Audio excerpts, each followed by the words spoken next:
Hello అండి, నమస్తే. చేజారెను నా మనసే రెండవ భాగం. రచన డివి రమణి గారు, చదువుతున్నది రాధిక. ఇక కథలోకి వెడదామా. అమ్మకి వాళ్ళ తమ్ముడేగా, అందుకే చెప్పేసింది. అప్పటి నుంచి పనులు వేగం అందుకున్నాయి. అందుకే మావయ్య నన్ను వాళ్ళ ఇంటికి పిలిచాడు. బహుశా ఆ అమ్మాయి ఉండి ఉంటుంది. ఎలాగో ఇద్దరికి ఒక అవకాశం ఇచ్చి చూద్దామని ఉద్దేశం. మంచిదే. మనస్సు ఉండద్దా? వెళ్ళకూడదని నిర్ణయించుకున్నాక కాస్త మనస్సు నెమ్మదించింది. ఇప్పుడే ఎవరినీ చూడాలని లేదు. ఆ విషయం చెప్పలేడు. ఆఫీస్ నుంచి నేరుగా ఇంటికి వెళ్ళలేదు. శ్రీధర్, నేను ఆర్ట్ గ్యాలరీకి వెళ్ళాం. టైం దొరికితే అక్కడికి వెళ్ళటం అలవాటు. ఆ ఆర్ట్స్ చూస్తూ ఎన్ని గంటలన్నా గడిపేయగలను. ఇద్దరం మాట్లాడుకుంటూ గడిపాం. అరే Raghu, Hyderabad flight tickets book చేసేసాను, రెడీగా ఉండు. ఒక బాంబు వేల్చాడు.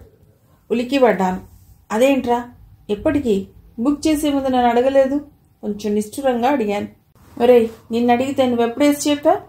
పెద్దమ్మ నాకు చెప్పింది, రేపు ఫ్రైడే నైట్కి వచ్చేయండి అని. శనివారం ఆదివారం ఉండాలని. నా వైపు చూడకుండా అనేశాడు. ఇక చేసేదేముంది, బయలుదేరటమే. ఏమీ మాట్లాడకుండా రూమ్కి వచ్చాము. శ్రీధర్ లాక్ తీస్తే లోపలికి వచ్చాము. శ్రీధర్ అన్ని కిటికీలు తెరిచి ఫ్రిడ్జ్లోంచి మంచినీళ్ళు తెచ్చి ఇచ్చాడు. సోఫాలో కూర్చుండిపోయాను. శ్రీధర్ ఫుడ్ ఆర్డర్ చేసి, ఫ్రెష్ అయ్యిరా, ఏదైనా సినిమా చూద్దాం అన్నాడు. లేవాలనిపించక అలాగే కూర్చున్నాను. లేరా రఘు, నేను అందుకే వచ్చాను, నాకు తెలుసు. ఈ సోఫాలో ఇలాగే తెల్లారేదాకా కూర్చుని ఉంటావులే అని చెయ్యి పట్టి లేపి బాత్రూంలోకి నెట్టాడు. ఇద్దరం తినేసి పడుకున్నాం. వాడున్నంతసేపు నన్ను దేనికి బాధపడనివ్వడు. వాడు నిద్రపోయాడు. కానీ నాకే నిద్ర రావటం లేదు. లేచి బాల్కనీలోకి వచ్చి కూర్చున్నాను. ఆ రోజు మళ్ళీ మనస్సు ఆ రోజు దగ్గరికి వెళ్ళిపోతోంది. ఫిజిక్స్ లెక్చరర్ శ్రీనాథ్ గారింటికి వెతుక్కుని వెళ్ళాను. అప్పటికే అక్కడ 10 మంది దాకా ఉన్నారు. జానకి నిలబడి అందరికీ లెసన్స్ చెప్తోంది. అందరి డౌట్స్ సార్ వచ్చేలోపు క్లియర్ చేస్తోంది. చేతులు కట్టుకుని నిలబడి చూస్తున్నాను. నా వైపు చూసి చిన్నగా నవ్వింది మనోహరంగా. ఆ రోజు కోచింగ్ సెంటర్కి వెళ్ళటం అన్నది ఓ గొప్ప మలుపు తెస్తుందని ఆ క్షణంలో నాకు తెలియదు. అలా మొదలైంది నా ట్యూషన్. సార్తో మాట్లాడి రెగ్యులర్గా కోచింగ్కి వెళ్ళటం, తర్వాత గ్రూప్లో డిస్కస్ చేసుకోవటం, కొంతమంది పరిచయమై రెగ్యులర్గా కలవటం అనుకోలేదు. జానకి ప్రతిరోజు ఎంతవరకు పోర్షన్ అయింది, ఏ సెమిస్టర్లో అర్థం కాలేదు, ఎక్కడ వెనుకబడి ఉన్నాను అనేది ఒక చార్ట్ తయారు చేసింది. నిజంగానే ఆశ్చర్యపోయాను. నా చదువు గురించి నేనంతగా ఎప్పుడూ పట్టించుకోలేదు. చదువు కోసం టైం ఎక్కువ కేటాయించడం మొదలెట్టాను. ఒకరోజు అనుకోకుండా కొంతమంది కలిసి ఇస్కాన్ టెంపుల్కి వెళ్ళాం.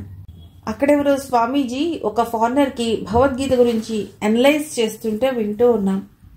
అక్కడ 1 గంట గడిచింది. ఎంత బాగా చెప్పారు. Irrespective of caste, colour, creed and religion చదవవలసిన గ్రంథం భగవద్గీత. ఇందులో లేని అంశం లేదు అన్నారు. అప్పటి వరకు శ్రద్ధ పట్ట నేను భగవద్గీత కొనుక్కున్నాను. అప్పుడు జానకి కళ్ళల్లో ఎంత ప్రశంస, ఎంత మెరుపు. అందరూ వెళ్ళిపోయారు. ఇద్దరమే మిగిలాం. ఇద్దరం మెట్ల మీద కూర్చుని కబుర్లు చెప్పుకుంటున్నా. మొదటిసారి నా చేయి పట్టుకుని మాట్లాడింది ఆత్మీయంగా. అసలు ఆ క్షణాలు ఇంత విలువైనవని నాకు తెలియదు. జానకి నా పక్కనుంటే ఎంత బాగుందో. ఒకలాంటి మాధుర్యం మనస్సు నిండడం తెలుస్తోంది. పూల పరిమళంలా గుండె నిండా ఆర్ద్రమైన అనుభూతి. జానకి పెద్ద కళ్ళల్లో నా మీద ఇష్టం, అభిమానం ప్రస్ఫుటంగా కనిపిస్తుంటే మనస్సుకి కొత్తగా స్పందన చేరింది. మౌనరాగంలో పాటలు పాడుకోవటం తెలుస్తోంది. కాసేపు ఉందామని వెళ్లిన వాళ్ళం సాయంత్రం దాకా గడిపి ఇళ్లకి బయలుదేరాం. జానకి ఫోన్ గిఫ్ట్ ఇచ్చాను. ముందు తీసుకుందుకు నిరాకరించింది. వద్దు రాజా, ఫోన్ నుంచి ఇంకా కోరికలు పెరుగుతాయి. ఏ రకమైన స్వార్థం లేకుండా నువ్వు నేను ఇష్టపడాలి అంది. అవునా? అదే భావం. ఏదన్నా పేరుందా? కావాలని చిలిపిగా అడిగాను. తలెత్తి నన్ను చూసి అంతే చిలిపితనంతో, నువ్వేదన్నా పేరు పెట్టు రాజా, పోని అంది. నీ దగ్గరున్నంతసేపు ఇంకే ఆలోచన రాదు జానకి. నువ్వే నా చుట్టూ, నా లోపల. నాకు తెలిసి దీన్నే ప్రేమ అంటారనుకుంటా అన్నాను. ఏదో రీసెర్చ్ ప్రశ్నకి ఆన్సర్లా. నవ్వేసింది. జలతరంగిణి లాంటి నవ్వు. అలా నా మనస్సు మీద ముద్ర వేసింది. జానకిని మరింత చేరువ చేసింది. జాను, మేరీ జాన్, నాకెప్పుడు దూరం కావు కదా? ఆర్తిగా అడిగాను. మరిద్దరినీ వేరు చేసే శక్తి ఒక్క మృత్యువుకే ఉంది రాజా అంది కళ్ళలోకి చూస్తూ. మరి విల్ యూ మ్యారీ మీ? నా జీవితంలోకి వస్తావా? అప్రయత్నంగానే అడిగేశాను. ముందు మనం జాబ్స్ తెచ్చుకోవాలి, సెటిల్ కావాలి, ఆ తర్వాతే పెళ్ళి. ఓకే అంది. గట్టిగా చేతుల్లో బందీ చేయాలన్న కోరిక బలంగా కలిగింది. చూపులతోనే అల్లుకున్న మనస్సు మారాన్ చేస్తోంది. ఇక బయలుదేరదామా? సరే, క్యాంపస్ సెలక్షన్స్కి ప్రిపేర్ అవుదాం. ఇంకేమీ ఆలోచించకు రాజా, ఇద్దరికీ ఒకే చోట జాబ్స్ రావాలి అంది. అది నా కోరిక. మీ అమ్మా నాన్నగారు అంత గర్వపడేలా నన్ను నేను తయారు చేసుకోవాలి అంది. మర్నాడు 7:30 ఫ్లైట్కి హైదరాబాద్ బయలుదేరాం. నేను, శ్రీధర్. ఒక నవల చదువుకుంటూ ఉండటం అలవాటయింది. దానికి కూడా 2 కారణాలు. ఒకటి, ఎవరితో మాట్లాడనక్కర్లేదు. 2, జానకి జ్ఞాపకాలని మళ్లించే సాధకం. ఎయిర్పోర్ట్లో కూర్చుని ఉన్నాం ఇద్దరం. నేను బుక్ చదువుకుంటున్నాను. శ్రీధర్ వచ్చే పోయే వాళ్ళని చూస్తున్నాడు. కామెంట్స్ చేస్తూ మధ్య మధ్య నన్ను అభిప్రాయం అడుగుతూ. ఫ్లైట్లో కూడా ఇదే వరస.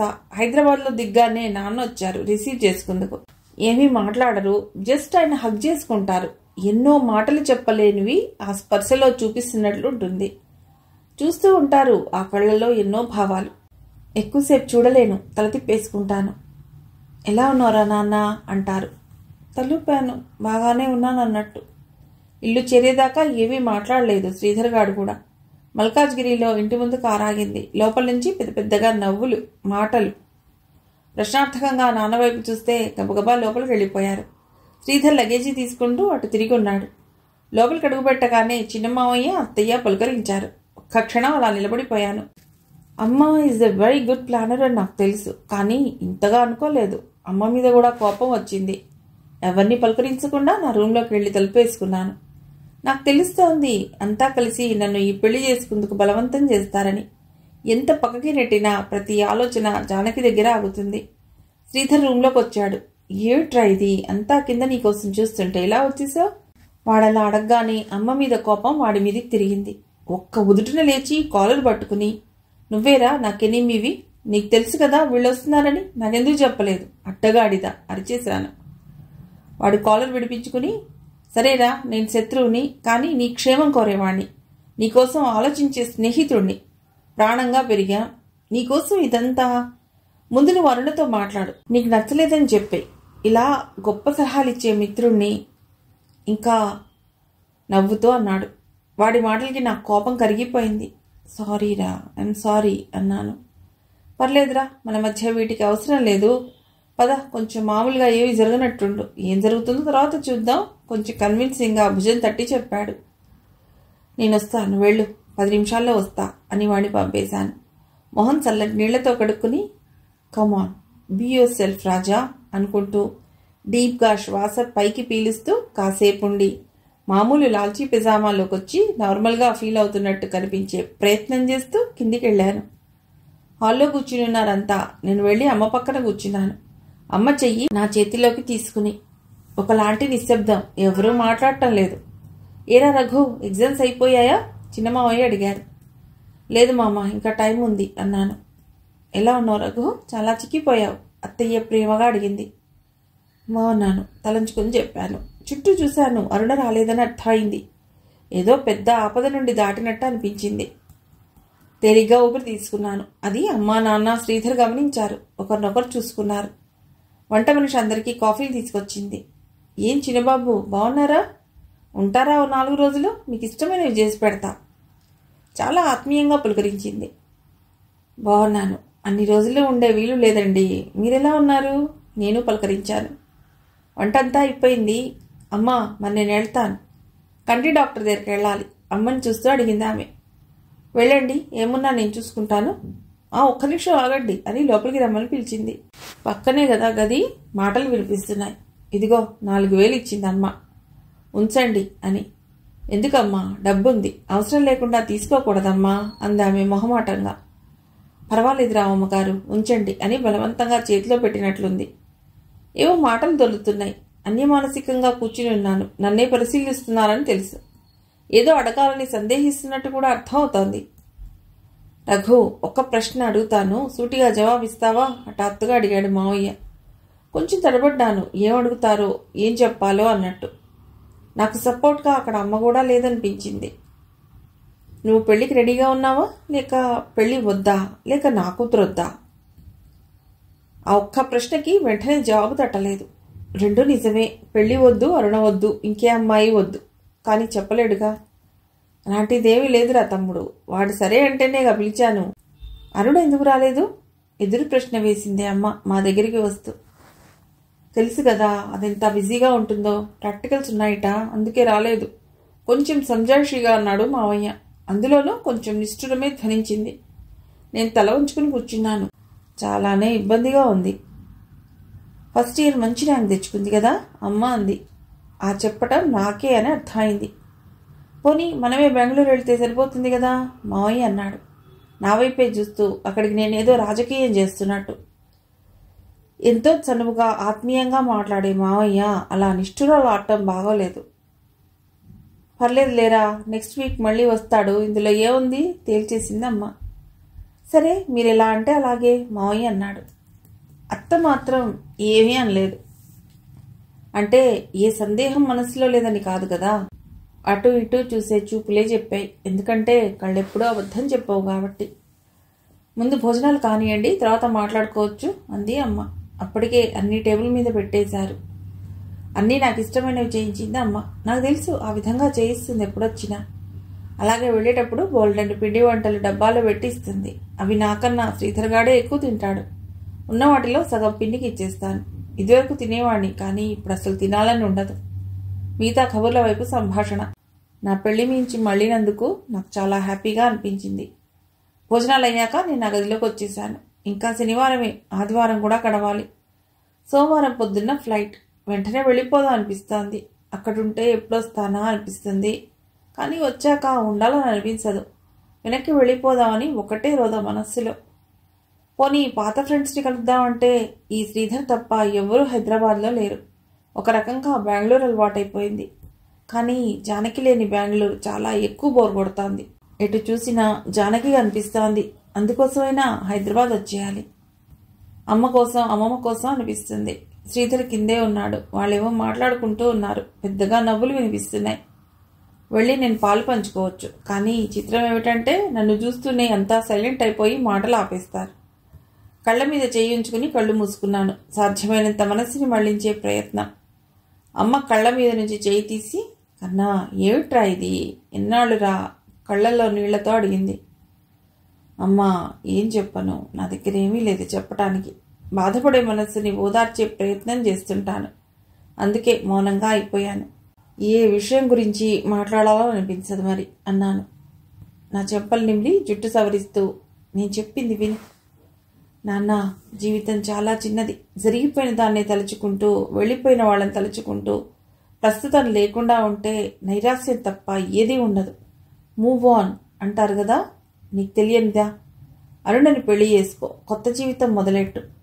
అరుణ నీతో ఒకసారి మాట్లాడాలంటోంది. సాయంత్రం రమ్మంటాను, లేదా రేపు. ఏమంటావు? ఎంతో అన్యాయంగా అడిగింది. సరే అమ్మా, నీ ఇష్టం, కానీ ఒక్క షరత్ అన్నాను అమ్మనే సూటిగా చూస్తూ. ఏమిటది? నా గురించి జానకికి ముందే చెప్పు. తర్వాత సాధింపులు నాకు నచ్చవు. ఒక్క మాట కూడా జానకికి విరుద్ధంగా నేను వినలేను. నన్నేమీ అడగొద్దు, అసలు ఆ విషయమే ఎత్తకూడదు, ఖచ్చితంగా చెప్పాను. సరే అని నెమ్మదిగా లేచి వెళ్ళిపోయింది అమ్మ. ఆదివారం అంతా బయట లంచ్కి వెళ్ళాము. అప్పుడు కూడా అరుణ రాలేదు. నాకేమీ క్యూరియస్గా లేదు, పైగా ఏమీ అనుకోలేదు. నేనేమీ ఎదురు చూడటం లేదు కాబట్టి. మిగతా అంతా ఎదురు చూస్తున్నారు కాబట్టి కొంచెం ఫీల్ అవుతున్నారు, ఇది ఎటుపోయి ఎటొస్తుందో అని. సాయంత్రం 5 గంటలకు అరుణ వచ్చింది. తనని చాలా ఏళ్ల కిందట చూశాను. మళ్ళీ ఇదే చూడటం. వస్తూనే చిరునవ్వుతో అందరినీ పలుకరించింది. ఎలా ఉన్నావు రఘు బావా అని అడిగింది, నా వైపు పరిశీలనగా చూస్తూ. బావా అని నొక్కి పలుకుతూ. బాగున్నాను అన్నట్టు తలూపాను. ఎగ్జామ్స్ అయిపోయాయా అమ్మ అడిగింది. లేదత్తా, ఇంకా 2 పరీక్షలున్నాయి అంది. టీ తాగుతావా, ఏమన్నా తింటావా అమ్మ అడిగింది. వద్దు అంది. నేను గమనిస్తున్నాను. నా మనస్సు జానకిని ఒకవైపు, అరుణని ఇంకోవైపు పెట్టి చూస్తోంది మార్కులేస్తూ. అరుణ డెంటల్ సర్జరీలో పీజీ చేస్తోంది. మంచి ఇంటెలిజెంట్, చక్కగా ఉంటుంది. జానకి కన్నా అందంగా ఉంటుంది, నో డౌట్. మంచి రంగు, ఎత్తు, దానికి తగ్గ లావు ఉండి ఒకలాంటి దర్జా. నాకే ఉన్న అహం కూడా ఉంటుంది. అది చదువు నుంచి వచ్చిందో, డబ్బు నుంచి వచ్చిందో, ఇంట్లో గారం నుంచి వచ్చిందో. జానకిలో అందం కన్నా తెలివిగా కనిపిస్తూ ఆకర్షణీయంగా ఉంటుంది. బొక్క పులుసగా, సన్నగా, చామన ఛాయలో ఉంటుంది. మంచితనం, స్నేహం పంచే సౌశీల్యం ఎక్కువగా కనిపిస్తుంది. అనాథ కావటంతో చాలా వరకు ఏదీ నమ్మదు. అనవసరమైన ఆడంబరాలకు పోదు. వెరీ సింపుల్గా ఉంటుంది. నాకు నచ్చిందే ఆ సింప్లిసిటీ. అరుణ అందం నన్నేమీ ఆకర్షించలేదు అని అర్థమైంది. వద్దు అన్నా కానీ అందరికీ మరొకసారి టీ తెప్పించింది అమ్మ. కాసేపటి తర్వాత, నానా రఘు, అరుణకి నీ రూమ్ చూపించు, కాసేపు మాట్లాడుకోండి అంది. నేను లేచి నిలబడ్డాను. ఏం అడుగుతుంది? ఏం మాట్లాడాలి? అసలు చొరవలేని వాడిని. ఏరా రఘు, నన్ను రమ్మంటావేమిటి? శ్రీధర్ పెద్దగా అడిగాడు నవ్వు మొహంతో. వెనక్కి తిరిగి చూస్తే చిలిపితనం కనిపిస్తోంది. కన్ను కొట్టి థమ్సప్ చూపించాడు. ఆల్ ది బెస్ట్ అన్నట్టు. అరే నువ్వాగు అన్నారు నాన్న. నా వెనకే మెట్లెక్కుతూ వస్తోంది అరుణ. తనకన్నా ముందు తన పర్ఫ్యూమ్ నాతో వస్తున్నట్లుంది. గదిలోకి వెళ్ళాను. కట్టెను తొలగిస్తూ ఇద్దరం సోఫాలో కూర్చున్నా. ఏమాత్రం అలికిటి లేకపోవటంతో తలెత్తి చూశాను. నా వైపే చూస్తోంది చేతులు కట్టుకుని. చూపు కొంచెం తీక్షణంగా ఉంది. చెప్పు రఘు, ఇలాగే పిలుస్తాను. I think you have no objection. దేని గురించి? దేని గురించో చెప్తే ఉపన్యాసం ఇస్తావా ఏం? అంది కరుకుగా. ఉపన్యాసాలు కావాలంటే రామకృష్ణ మఠకి వెళ్ళవలసింది. అంతే కరుకుగా వచ్చేసింది మాట. అలా కొన్ని క్షణాలు చూస్తూ ఉండిపోయింది. ఆ చూపులో ఏమాత్రం మర్యాద, మన్నన కూడా లేకపోవటం ఆశ్చర్యం. ఏమన్నా అడగాలంటే అడుగు అన్నాను. ఏమీ అవసరం లేదు, నీ గురించి తెలుసు. ఇంకేమైనా కావాలంటే నాన్నని అడుగుతా అనేసి గబగబా కిందికి వెళ్ళిపోయింది. ఏమాత్రం సౌమ్యత కనబడలేదు. కళ్ళల్లో స్నేహభావం లేదు సరికదా, అహంభావం కనిపిస్తోంది. వెళ్ళటంలోనూ ఒకలాంటి విసురు. నాకు తెలుసు కిందంతా ఎదురు చూస్తుంటారని. అరుణ ఫేస్ చూడగానే నన్నే తిట్టుకుంటారు. కాసేపు అయ్యాక తప్పక నేను కిందికి వెళ్ళాను. అంతా సోఫాలో కామ్గా ఉన్నారు. శ్రీధర్ నా వైపే చూస్తున్నాడు. అరుణ కనబడలేదు. వంటగదిలోంచి మాటలు వినిపిస్తున్నాయి. అర్థమైంది, వంటగదిలో చర్చలు జరుగుతున్నాయని. శ్రీధర్ని రమ్మని సైగ చేశాను. ఇద్దరం బయటికి వెళ్ళిపోయాం. బయటకెళ్ళగానే ప్రాణం లేచొచ్చింది. అమ్మయ్యా అని ఒక నిట్టూర్పు విడిచాను. చెప్పరా, మీ మరదలేమంటోంది అడిగాడు శ్రీధర్ ఎప్పట్లా ఒక నవ్వు పెట్టుకుని. అరే నేను నిజంగానే బాధేస్తాను కోపంగా అన్నాను. అరే భాయ్, నేనేమన్నాను? ఏం మాట్లాడుకున్నారు అనే క్యూరియాసిటీ ఉండదా? నువ్వు మరీ చెప్తావురా. నిన్ను అంచనా వేయటానికే కదా ఈ ఏర్పాటు. నీకు తెలీదా? ఏముంటుందిరా అంతా? మనసుకు దగ్గరగా ఉన్న వాళ్ళైతే మాటలు వస్తాయి, లేకపోతే ఎలా వస్తాయిరా? ఇదంతా పెద్దవాళ్ళు కలిసి చేసిన కుట్ర. ఆ పాపంలో నీ వంతు కూడా ఉందిలే అన్నాను కసిగా.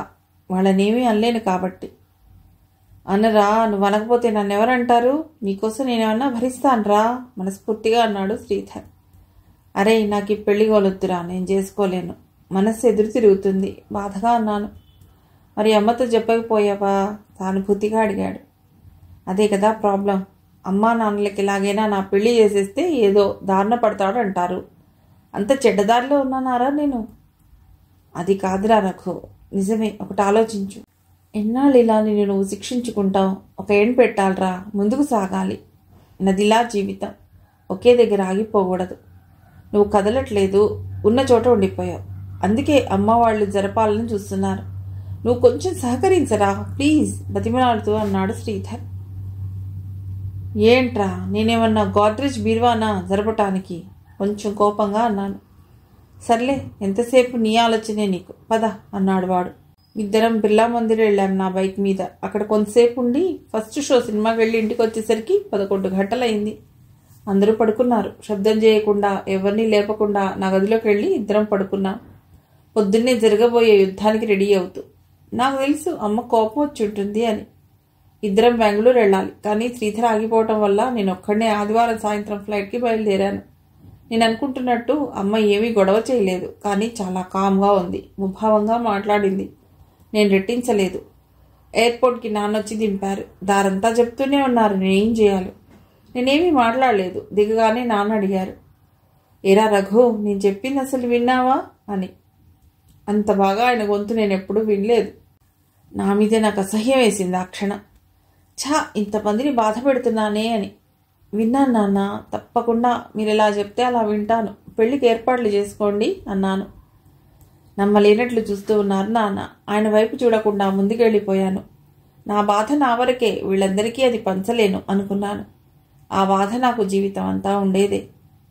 వెళ్తూ ఉన్నాను, నాన్న పిలిచారు. రఘు. ఆగి వెనక్కి చూశాను. గబగబా నా దగ్గరికి వచ్చి గట్టిగా కౌగిలించుకుని, జాగ్రత్తరా నాన్న, జాగ్రత్తగా ఉండు, పూజారి గారితో మాట్లాడి చెప్తాను, నీకు తెలీదు నువ్వెంత రిలీఫ్ ఇచ్చావో అన్నారు. నేను అన్నదానికి సంబరంగా యాంత్రికంగా ముందుకెళ్ళిపోయాను. చెక్-ఇన్ అయిపోయి స్పైస్ జెట్ ఫ్లైట్ కోసం వెయిట్ చేస్తూ గేట్ దగ్గర ఉన్నాను. ఇంకో 2 గంటలకు ఫ్లైట్లో నా సీట్ నెంబర్ చూసుకుని కూర్చున్నాను. క్రమంగా మనస్సు మెల్లిగా అడుగులేస్తూ ఇస్కాన్ టెంపుల్ దగ్గరికి వెళ్ళాగింది. జానకికి ప్రపోజ్ చేసింది ఘడియ. ఆ రోజు అడిగాను, విల్ యూ మ్యారీ మీ అని. జానకి లైఫ్ పట్ల నిర్దిష్టమైన అవగాహన నాకు చెప్తుంది, నేను వినకుండా ఉండలేని విధంగా. మంచి ఉద్యోగం రావాలి, మంచి జీతం, మీ ఇంట్లో వాళ్ళకి ఒక అనాథని ఎందుకు చేసుకున్నానా అనే ప్రశ్న ఒక్కసారి కూడా రాకూడదు, అంతగా వాళ్ళకి నేను నచ్చాలి అంది. అదే విషయం చేతుల్లోకి వచ్చి చెప్పొచ్చు కదా అన్నాను చిలిపిగా. వద్దు బాబు, దూరం నుంచే మాట్లాడుకుందాం అంది నవ్వుతూ, కళ్ళల్లో ప్రేమ కురిపిస్తూ. 2 చేతులు పట్టుకుని పెదవుల కానించి, నేను ఎదురు చూస్తూ ఉంటాను జాను అన్నాను. అలాగే రాజా, నేను ఆ మంచి రోజులకు చూస్తాను. ముందు క్యాంపస్ సెలక్షన్స్కి ప్రిపేర్ అవుదాం అంది. అలా క్రమం తప్పకుండా చదువుకుంటూ ఫ్రెండ్స్ అందరం కలిసి 2 గంటలు చర్చించుకుంటూ ఒక యజ్ఞంలా చదువుకోవటం మొదలెట్టాం. 2 నెలల తర్వాత క్యాంపస్ సెలక్షన్స్లో నాకు, శ్రీధర్కి, జానకికి, రంగరాజుకి, గాయత్రికి జాబ్స్ వచ్చాయి. మాతో పాటు ఇంకో 40 మందికి రకరకాల కంపెనీల్లో వచ్చాయి. మా ఆనందానికి అవధులు లేవు. బెంగళూరులో నేను, శ్రీధర్, జానకి చేరాము. కొంతమందికి చెన్నైలో కూడా వచ్చాయి. అలా మేఘాల మీద నడుస్తున్నట్టు జీవితం పరుగుపెట్టడం మొదలెట్టింది. నేను బ్యాచిలర్స్ అకామిడేషన్లో ఉన్నాను. జానకి వర్కింగ్ ఉమెన్స్ హాస్టల్లో ఉంది. ఇద్దరం జాబ్ చేస్తూ సాయంత్రాలు కలుస్తూ కాలం గడిపాం. ఇక పెళ్లి చేసుకోవచ్చు అనుకున్నాం. జానకి, నేను, శ్రీధర్ విదేశాలకు వెళ్లాలని, అందుకు పీజీ చేయాలని మా ప్రయత్నాలు మేము చేయటం మొదలెట్టాం. జానకి, శ్రీధర్ ఒక పక్షమై నన్ను ఏడిపిస్తూ, ఆట పట్టిస్తూ, అల్లరి చేసే ఆ రోజులు ఎంత బాగుండేవో. కళ్ళ ముందు కదులుతూ ఆ గతం తాలూకు మధుర సీమలో తిరుగుతూ ఉంది మనస్సు. బెంగళూరు వచ్చే వరకు ఆ ఆలోచనలతోనే గడిపాను. ఎయిర్పోర్ట్ నుంచి ఇంటికి వెళ్ళాను. వెళ్తూ హోటల్లో తినేసి మరి రూమ్కి వెళ్ళాక కూడా నిద్ర రాలేదు. మళ్ళీ ఆలోచన పెళ్లి వైపు మళ్ళింది. అంటే ఇక పెళ్లి చేసేసుకుని జానకిని మర్చిపోవాలని అందరి ఆశ. అది ఎలా ఉందంటే ఒక పెద్ద కొండ ఎక్కటంలా ఉంది. సగం దూరం ఎక్కాక వెనక్కి వెళ్ళలేము, ముందుకు కూడా వెళ్ళలేని పరిస్థితి. ఇలా ఆలోచనలు చుట్టుముడుతూనే ఉన్నాయి. మర్నాడు ఆఫీస్కి వెళ్ళాను. వెళ్ళాక తెలిసింది శ్రీధర్ ఒక వారం సెలవని. అదేమిటి నాకు చెప్పలేదు? వెంటనే ఫోన్ చేశాను. హలో శ్రీ, ఏరా ఎన్నాళ్ళు సెలవెందుకు? ఆశ్చర్యంగా అడిగాను. కోర్టులో పని ఉంది, మా పొలాల గురించి అమ్మేయటానికి సూర్యాపేట వెళ్ళాలి, నేను, మావయ్య, మా నాన్న వెళ్తున్నాం అని హఠాత్తుగా ఫోన్ పెట్టేసరికి నాకు అర్థం కాలేదు. బలంగా అనిపించింది వీడేదో దాస్తున్నాడని. మిగిలిన కథ తర్వాతి భాగంలో.